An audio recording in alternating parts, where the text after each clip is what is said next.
Dennis Michael Lynch traveled down there this week and found this. Megan, right now it's about 7:30 p.m.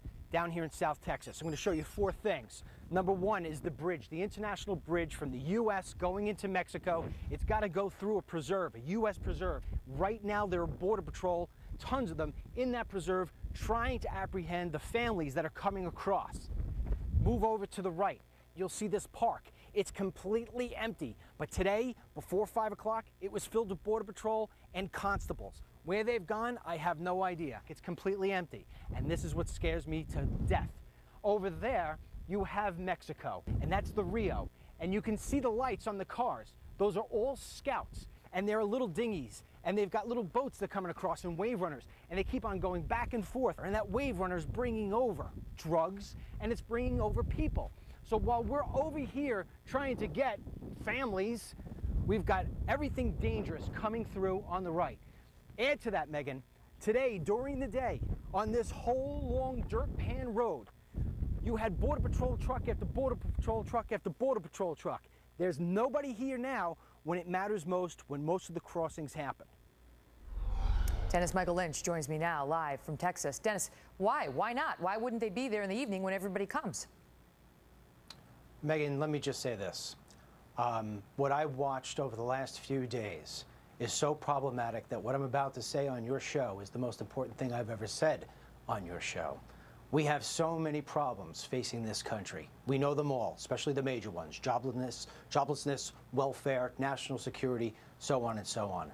And as I stood on that border and I watched those cartels drag over all the things they did, and I saw more scouts on the U.S. side watching than I did Border Patrol, and then I went over to the bus depots and watched thousands upon thousands of illegal aliens be bussed around almost as if they were at Disneyland, being sent off to somewhere USA.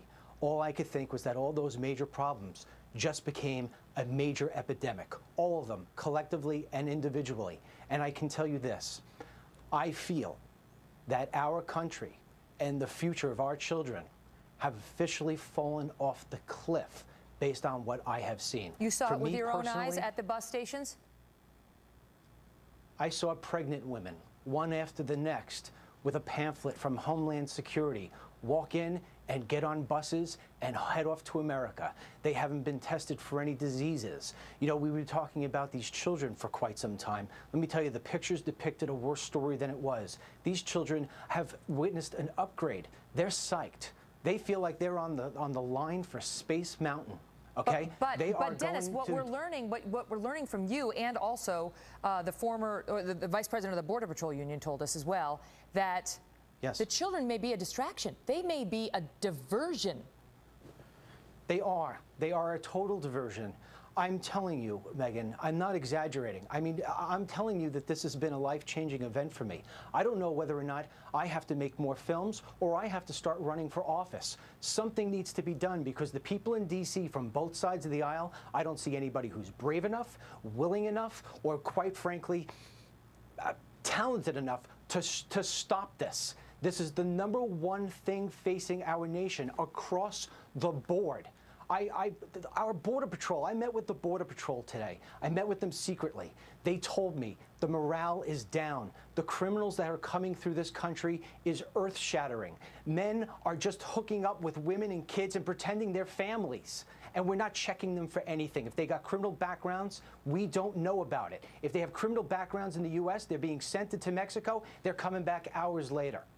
And the fact is that as these Border Patrol agents deal with the humanitarian crisis of these children, the bad guys are taking advantage of the void along the border with drugs and who knows what else. Dennis, I got to leave it at that. We're short on time. We'll be back to you, of course, next week. Thank you.